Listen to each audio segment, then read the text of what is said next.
नमस्कार, मेरा नाम अशफाक खान है। आज हम बात करेंगे वर्तमान में चल रहे सियासी घमासान यानी कि वोट चोरी वाले मुद्दे में। जिस प्रकार से राहुल गांधी ने 5 मुद्दों पर चर्चा की है, वो देश में एक बड़ा विषय बनकर सोशल मीडिया में घूम रहा है और बहुत ही बड़े लेवल पे वायरल हो रहा है।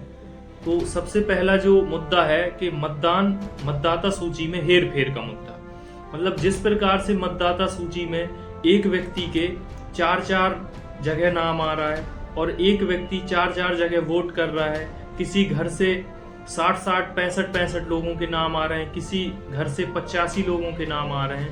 ये एक बहुत ही शर्म की विषय है। इलेक्शन कमीशन बीजेपी का नहीं है, इलेक्शन कमीशन संविधान के लिए काम करता है। और कर्नाटक में सीट चोरी की गई है, एक लोकसभा को हमने जांच करके निकाला है। मैं कह सकता हूं कि 1 से ज्यादा सीटें यहां चोरी हुई हैं। जो कॉन्स्टिट्यूशन का फाउंडेशनल आइडिया है, 1 मैन 1 वोट, इस पर इलेक्शन कमीशन और उसके सारे अफसर आक्रमण कर रहे हैं। इसका मतलब वो संविधान पर आक्रमण कर रहे हैं, हिंदुस्तान की गरीब जनता पर आक्रमण कर रहे हैं। और मैं उनसे कहना चाहता हूं, अगर आप सोच रहे हो कि आप इस पर आक्रमण करके बचोगे तो फिर से सोचो। टाइम लगेगा मगर हम आपको पकड़ेंगे, एक एक करके पकड़ेंगे। मेरी बात याद रखना।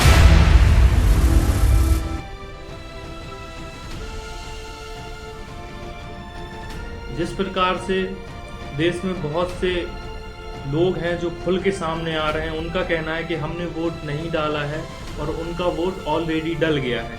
दूसरा जो राहुल गांधी ने मुद्दा उठाया है वो बूथ कैप्चरिंग का है कि मतदाता केंद्रों में दबंगों द्वारा बूथ पर कब्जा कर लिया जाता है और जब कोई व्यक्ति वहां पर वोट डालने आता है तो उसे ये कह के भगा दिया जाता है कि आपका नाम तो मतदाता सूची में है ही नहीं, या फिर आपका वोट पहले से किसी अन्य व्यक्ति ने डाल दिया है।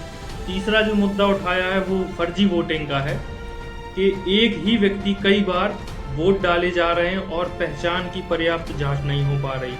इससे न केवल वोटों का संतुलन बिगड़ा है बल्कि असली जनादेश भी विकृत हो जाता है। नंबर जो चौथा है, ईवीएम मशीनों पर सवाल।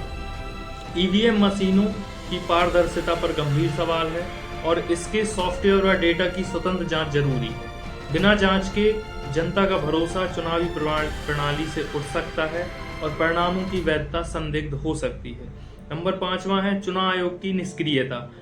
चुनाव आयोग शिकायतों पर समय रहते कार्रवाई नहीं कर रहा है, वह सत्ता पक्ष के दबाव में काम कर रहा है। जिस प्रकार से राहुल गांधी ने मतदाता सूची को मांगा है कि आप मुझे डिजिटल फॉर्मेट में मतदाता सूची दें, जिससे हम और अच्छे से पता कर सके कि कहां कहां धांधली हुई है। जिस प्रकार से उन्होंने महादेवपुरा सीट में कर्नाटका की महादेवपुरा जो सीट है उसमें उन्होंने विश्लेषण किया है, जिसमें पाया कि 1 लाख वोटों की चोरी की गई है। 1 लाख, अगर पूरे देश की सभी सीटों का आकलन कर लिया जाए तो हो सकता है इसका नंबर और बढ़ सकता है। बहुत से नेता जैसे कांग्रेस के अध्यक्ष, उत्तर प्रदेश के अध्यक्ष अजय राय, उनका कहना है कि बनारस की सीट में भी धांधली हुई है, नहीं तो प्रधानमंत्री भी ना जीत पाते। इसी प्रकार उत्तर प्रदेश की विभिन्न सीटें जैसे फर्रुखाबाद की सीट है या मेरठ की सीट है, वहां के भी लोकल नेता उस पर आवाज उठा रहे हैं कि यहाँ भी धांधली हुई है। इसी प्रकार राजस्थान की जो सीट है वहां पर भी सवाल खड़े हो रहे हैं कि क्या सच में पूरे देश में धांधली हो रही है। अब सोचना ये है कि अगर इलेक्शन कमीशन डिजिटल फॉर्मेट में अपना डेटा विपक्षी पार्टी को देता है तो क्या रिजल्ट सामने आते हैं, क्या सच में धांधली हुई है या फिर राहुल गांधी इस पर आरोप लगा रहे हैं। लेकिन जिस प्रकार से उन्होंने कॉन्फ्रेंस की है उसमें उन्होंने चुनाव आयोग के ही डेटा को तथ्यों के साथ रखा है, जिसमें चुनाव आयोग की मतदाता सूची को सार्वजनिक किया गया। वह उसमें पाया कि विभिन्न प्रकार की गड़बड़ियां पाई गई, जिसमें आम जनमानस भी देखकर बता सकता है कि गड़बड़ियां हैं। लेकिन चुनाव आयोग उनसे हस्ताक्षर मांग रहा है कि आप मुझे लिखित में दें। अब जब आप ही का डेटा है तो वो आपको क्या लिखित में दे। तो देखना ये है कि अगली बार राहुल गांधी बम कब फोड़ते हैं, क्या उसमें सच्चाई है या फिर इन मुद्दों को और अन्य मुद्दों के साथ दबा दिया जाएगा। धन्यवाद।